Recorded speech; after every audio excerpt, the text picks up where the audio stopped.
ఒక పెగ్గ 90 కదా సార్ ఇమ్మన్నారు. అయ్యో సాధారణంగా ఫుల్ కొట్టే నాకు సరిపోదు. ఒక పెగ్గుతో ఎట్టా అడ్జస్ట్ అవ్వటో చెప్పు. దీని ఇలా ఇచ్చేసి ఫుల్ బాటిల్ ఓపెన్ చేయి.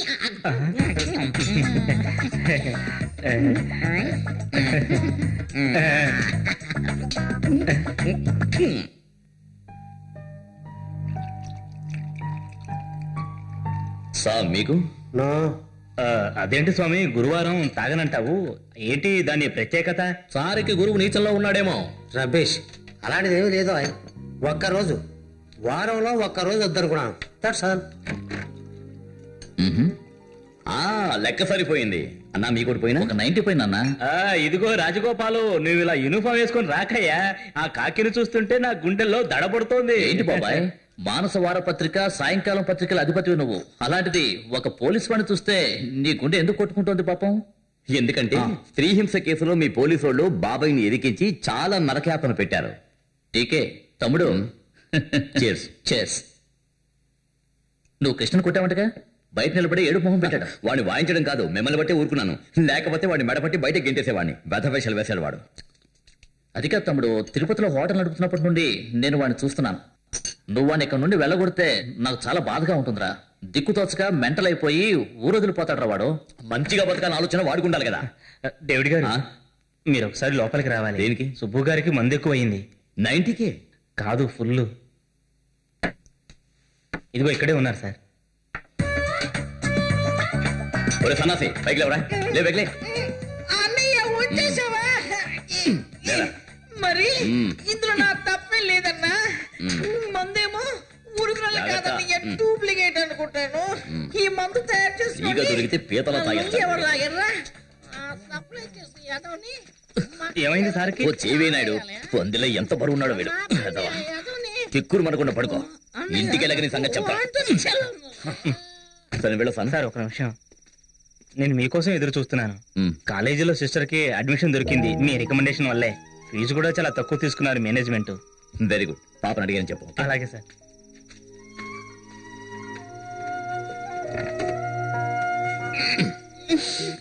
అన్నయ్య ఏంటి చిచ్చొచ్చేలా ఉంది. అన్ని మూసుకుని పడుకో.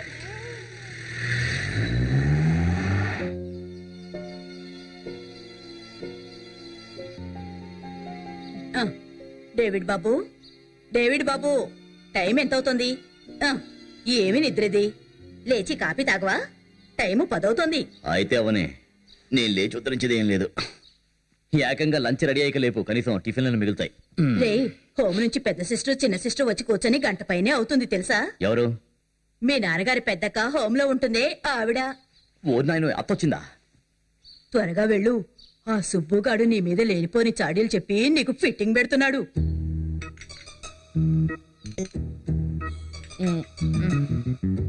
అన్నయ్యని క్లబ్కి వెళ్ళడం మానిపించండి. అక్కడ సెక్రటరీగా పనిచేస్తే ఏం ఉద్ధరిస్తాడు? నష్టమో నష్టం. అన్నయ్య 2 పెగ్గులు వేసుకోవాలనుకుంటే అదేదో ఇక్కడే వేసుకోవచ్చు కదా. అక్కడ ఉన్న తాగుబోతే ఎదవులు అన్నయ్య అకౌంట్ లో తాగేసి పద్దు రాసుకోమని చెప్పి దొబ్బేస్తారు. వయసులో ఉన్నప్పుడు పెళ్లి చేసుకోకపోతే ఇలాగే జరుగుతుంది. ఇంట్లో ఇల్లాలుంటే ఇలా జరుగుతుందా? కరెక్ట్ గా చెప్పావు సిస్టర్. నే కూడా అన్నయ్యకి ఎన్నో సార్లు ఉపదేశాలు ఇచ్చాను. ఒకసారి అన్నయ్యకి చెప్తే ఏమన్నాడో తెలుసా? తాగేసి బండి నడిపేవాడు మాట వినను అన్నాడు. నువ్వు వాడి మాటలు విని వెనకడికి. నేను వెనకడికి వేయను, వెనకాలే ఉంటా. రే, అమ్మ ఆదరణ, ప్రేమ, అనురాగం ఇవన్నీ వాడికి దొరకలేదు. అది వాడికి 5-6 సంవత్సరాలు ఉన్నప్పుడే వాడమ్మ యేసుప్రభు దగ్గరికి చేరుకుంది. సరే, వాడంతటికి వాడు లేచే వరకు లేపకండి. తర్వాత ఒకసారి వాడిని హోంకి రమ్మని చెప్పు, వాడు తీరిగ్గా ఉన్నప్పుడు. సరే, మనందరం బయలుదేరదాం మరి. అదే మంచిది. ఆయమ్మా, ఇదిగో వస్తున్నా. వాడప్పుడే లేచేటట్టు లేడమ్మా. మీరందరూ భోజనానికి ఉంటారు కదా? లేదమ్మా, మేం బయలుదేరుతున్నాం. ఇది వాడికి ఇవ్వు. హోం నుంచి తీసుకొచ్చాను. ఇది ఇవ్వడానికి కోసమే నేను ఇక్కడికి వచ్చాను.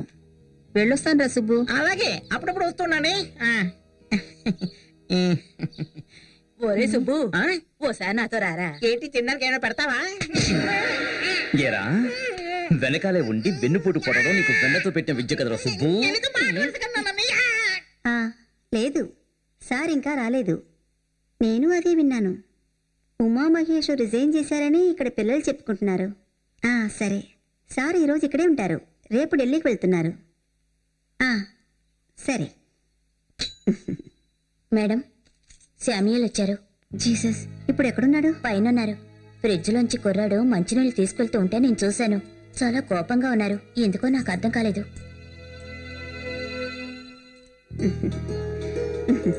ఇదిగమ్మా, ఇది ఉంచుకో. ఈ అమ్మాయి పెళ్ళప్పుడు సార్ ఊళ్ళో ఉంటే ఇద్దరం కలిసి వస్తాం, లేకపోతే నేను ఒక్కతే రాలేను. సరే, వెళ్ళొస్తా మేడం.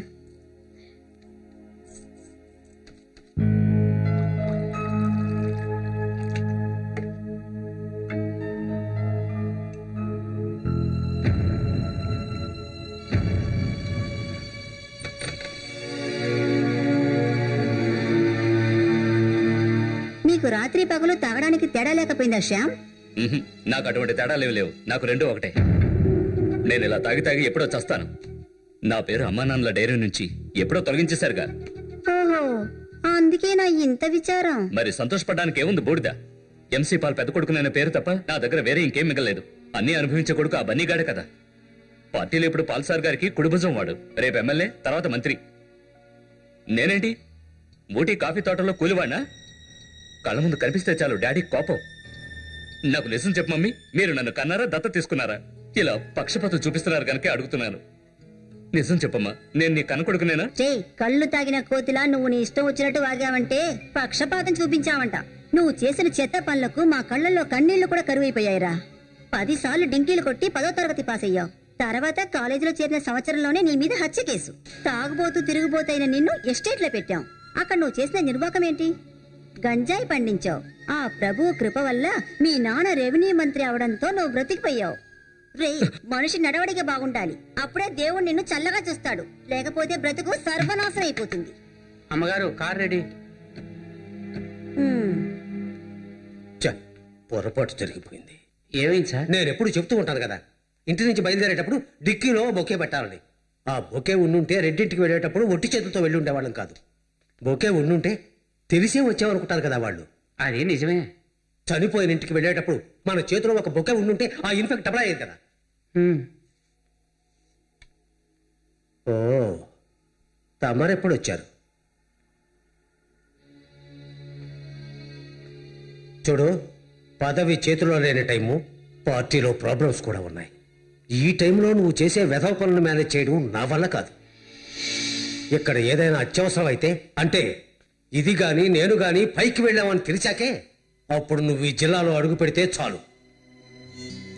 కంకిపాడు ఎమ్మెల్యే ఉమామహేశ్వరం రాజీనామా అడిగాం.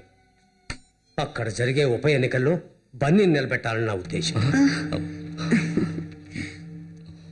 ఆ ఎలక్షన్ అయ్యే వరకు నీ నీడ కూడా ఇక్కడ కనిపించుకుంది.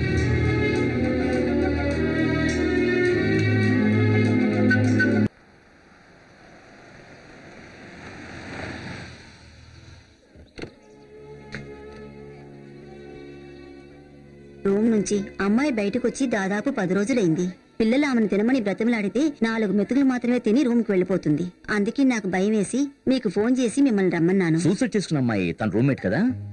అవును, అదే ఆమె డిప్రెషన్ కు కారణం. వాళ్ళిద్దరు మంచి స్నేహితులు, ఎప్పుడూ ఒకరిని విడిచి ఒకరు ఉండేవాళ్లు కాదు. తను ఆ షాక్ నుంచి ఇంకా తేరుకోలేదు. ఆశ ఆ రూమ్ లో ఉంది. మీరిద్దరు వెళ్లి కలిసి మామూలుగా మాట్లాడి ధైర్యం చెప్పండి. సరే. ఓకే.